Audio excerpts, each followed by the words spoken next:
Afin qu'une plante puisse atteindre son plein potentiel, elle a besoin de recevoir les bons soins et la nourriture adéquate.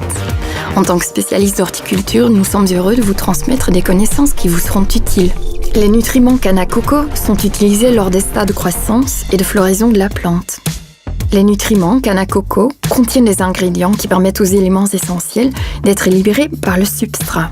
La plante en aura besoin lors du stade crucial de croissance. Les nutriments font en sorte que votre plante prend des forces et croît plus rapidement lorsque vous la cultivez dans le substrat canne à coco.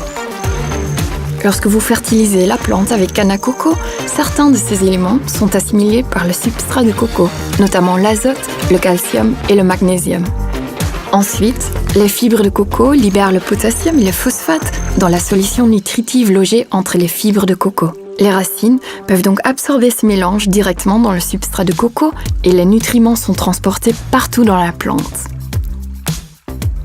L'azote pénètre directement dans les racines. C'est l'azote qui permet la division et la multiplication des cellules, ce qui fait croître la plante. La multiplication des cellules commence par la division du noyau cellulaire qui renferme l'information génétique. L'azote est essentiel à la réplication des protéines d'ADN. L'azote, le phosphore et le calcium pénètrent dans la cellule et la font grandir. On peut comparer l'azote au bloc d'une fondation qui se soude grâce au ciment incarné par le phosphore et le calcium.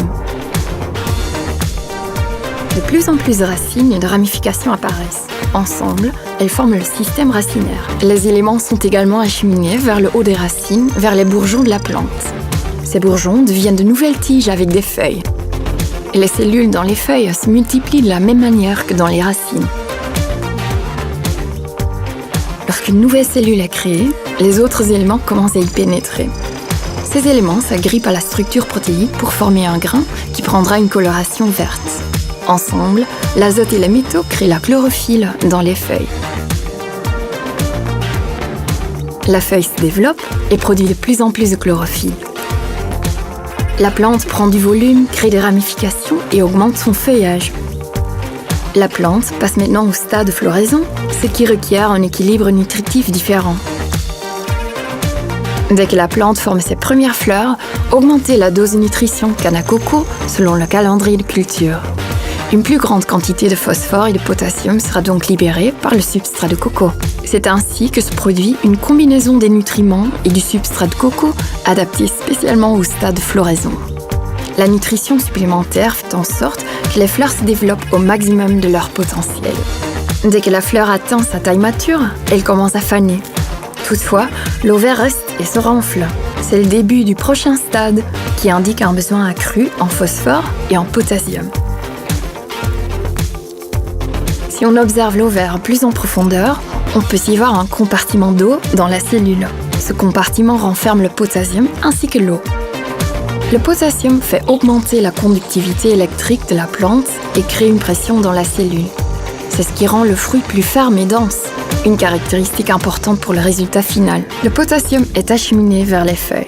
Chaque cellule attire l'eau et tente de l'emmagasiner pour l'utiliser. Le potassium attire l'eau vers les feuilles pour qu'elles puissent s'évaporer. Un surplus de potassium signifie que la feuille retient son eau ou en libère moins. Ceci provoque des brûlures puisque l'eau est nécessaire à la transpiration ou au refroidissement de la feuille.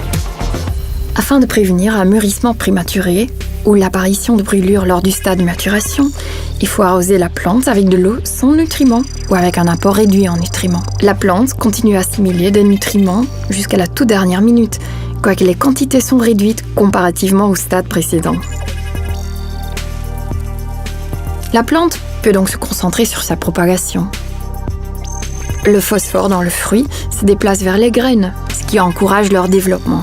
Les graines ont besoin du phosphore pour emprisonner l'énergie dont elles auront besoin pour germer.